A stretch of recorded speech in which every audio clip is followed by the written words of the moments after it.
Sometimes it feels like a struggle to keep up with both our professional and personal lives that we may not realize when there's a severe imbalance. When you're chained to that laptop 60 hours a week, you can get promotions, you can get pay raises, not to mention all the praise and the validation from your bosses and your parents. And all those things can become super addictive for people who don't have a strong sense of who they are away from their job. So to learn how to level the playing field between work and life, we turn to career and life reinvention coach Dan Mason.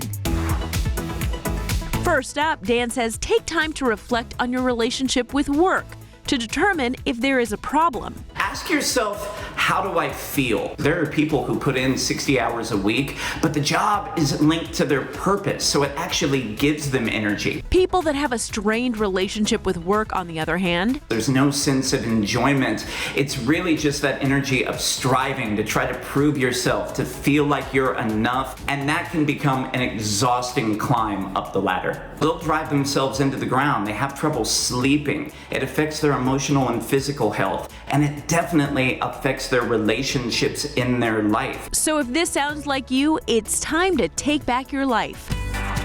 Dan recommends we start making small changes. Don't be the person who's eating at your desk through your lunch break. Take your PTO. In 2019, before the pandemic, 768 million vacation days were left on the table by American workers. That's $68 billion in lost benefits. He says it's important to take the time to step away and recharge. Know that the company is not going to fall apart if you're doing something that's healthy for you, and the time away will actually make you more productive when you return to the office.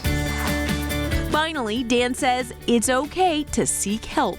A lot of workaholics grew up in a home where they learned that the path to love was through achievement. Be an honor roll student. Be a star athlete, get all your chores done on time. So for them, they learn love is conditional and you only get it when you're achieving. And he says those patterns can be what drive us to work day in and day out in adulthood. They want to impress their boss. They want that praise, that attaboy, that attagirl, but it does come with negative effects in the long run. So if you're finding it hard to step away from the laptop and work calls, you need support, a therapist, somebody who can help you get to the subconscious root cause of what's keeping you in the pattern. That way you can break through, you can move forward faster, and you can ultimately get your life back. Taking charge in and out of the office by repairing our work-life relationship is at the top of the list.